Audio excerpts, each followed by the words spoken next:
Hi, welcome to Hitchhiking Stars YouTube channel.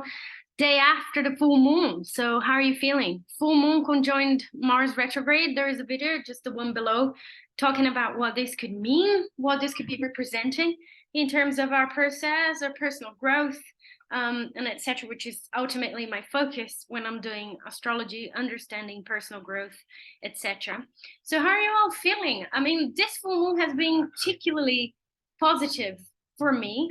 It is trying my natal moon, so it's not really picking up any hot spot in my chart in terms of activating a square, a T-square, or something that's a little bit more complicated there in my natal chart. So remember, you always have to place in your chart, see what that's doing, what that's activating. So if it's activating something that we usually have a little bit more struggle with, then we might have a more intense time.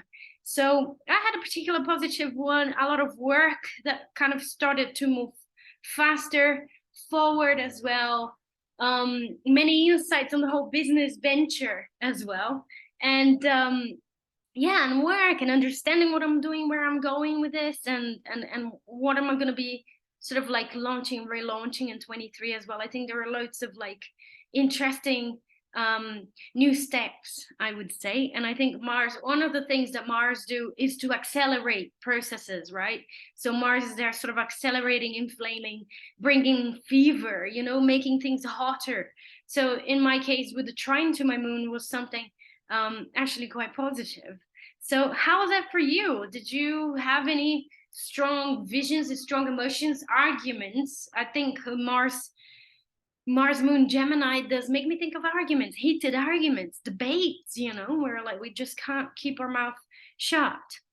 So how's that for you? I mean, I want to share my screen now, and let's have a look at what this week's going to be about. Post full moon. So here we go. We've got today's transits there. And one of the things that catches my eye, and I think is one of the main things here this week as well, is an ingress. So it's a planet moving signs. And we had Mercury moving into Capricorn already, which I was talking about, you know, Mercury ruled that full moon. And I think as a shift of focus to our work, to our achievements, to our goals as well in life.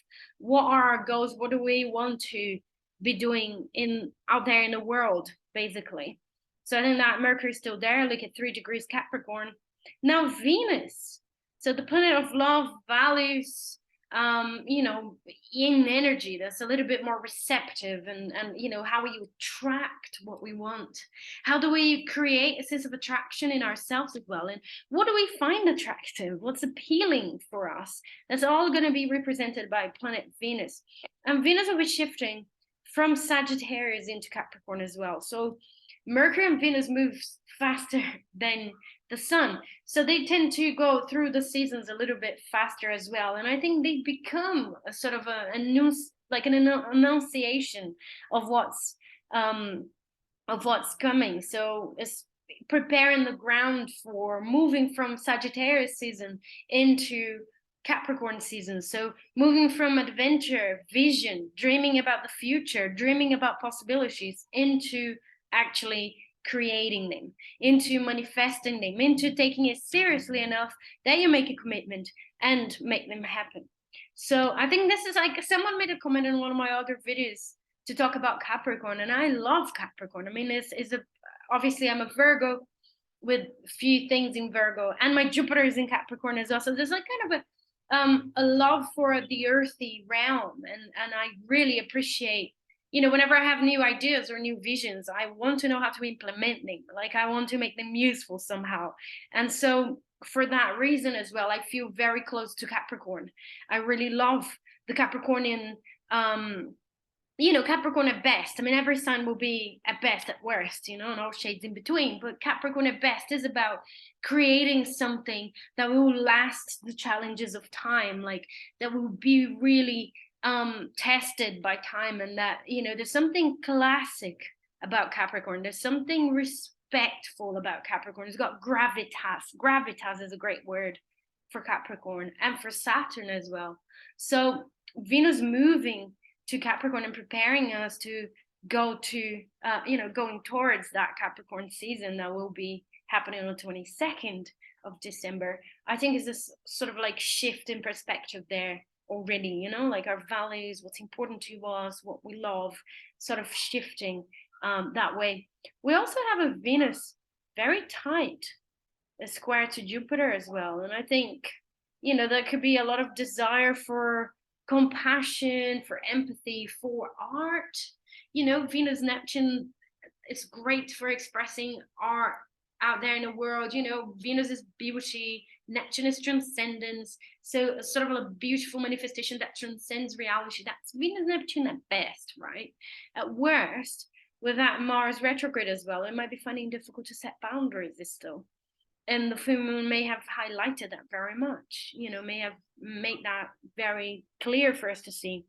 But this is like the last few week and a half, last few days of Jupiter in Pisces, and then Jupiter will move into Aries and will go, for good into Aries, into a whole new zodiac sign. So it's good to kind of tie the knots around the Piscean desires and dreams that we've made, especially in April when we have that Jupiter-Neptune conjunction. So these days are great for pondering now.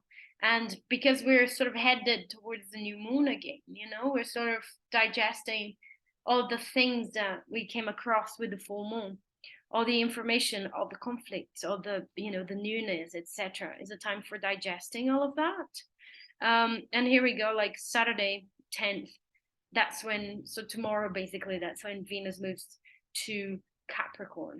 So I think this is the main, like, Mars will still be retrograde there. And I think we sort of like headed to an interesting aspect. So let me move further, just moving further in the week and back to the next Friday.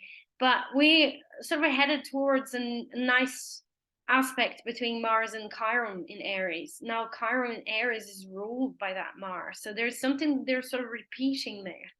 To each other, and I think it does kind of bring the possibility of healing our individual wounds, healing the wounds around our inner warriors, being able to communicate what we actually really want. We need to know what we want, where we headed. There's something that's really important about that, and it's really important to know how to say no. I mean, there are no healthy relationships without space, without saying no, without being an individual. So funny enough, we got to be able to be individuals in order to have a healthy relationship as well. So I think those could be the themes here for this week. Pondering on that. How much do we compromise? How much do we say no? With that Venus Neptune now up to that Mars Chiron sextile that's sort of forming, towards like next Friday and onwards as well. I think the theme there is to digest what happened with the new moon, with the full moon, sorry, and all of the conflict and the anger and the irritation and the excitement as well, if it was excitement in your case, like in my case. So digest on that, ponder on that, and think about this Venus Neptune and the Mars Chiron as a sort of like a connection there between how we compromise, how much empathy can we express, because Venus Neptune at worst is a lack of boundaries. And I see Venus Neptune especially connected to highly sensitivity. I have it in my chart as well. And maybe I'll do a whole video about certain aspects in the chart. I'm sort of like feeling a call to do that. And I feel that Venus Neptune is definitely the one that, finds it really difficult to say no, just rushes into saying yes to things, into helping people, feels guilty if you put yourself first. There's a real journey on learning how to do boundaries. And I think this week's could be particularly insightful when it comes to those boundaries. So that's it for this week. So not very busy one. And we're like, remember that we're going on this descent towards the new moon. So that's a great time to rest, great time to digest, to rest, to breathe in. Right? I think there's this movement of breathing out, breathing in. And I talked about that in my webinar last week. And I love to see the retrogrades in this lens, it's like when a cycle of retrograde, or when the moon is sort of like waning, is a great time to take a deep breath, to ponder, to think. And because our society prioritizes productivity, extroversion, etc., it's nice to go with the cycles, especially the lunar cycle, for example, as a reminder. As like, give yourself license to be restful, because in like 2 weeks, week and a half, you're going to be able to emerge from that and do some like sustained action, sustained action in the world. And I think especially as an HSP, this is very, very valuable to keep in mind and to help with those rhythms. We have natural rhythms. We need to breathe in and we need to breathe out. We can't just breathe out all the time. So with that in mind, I'm going, and I hope this was useful for you. Let me know how you're feeling. Let me know what's going on for you. I love to know people's processes as well. If that resonates with you, let me know. Subscribe, send me messages, comments. I love to see those comments. And in the meantime, I'm wishing you all a wonderful week, a wonderful weekend as well. And I'll see you all next week.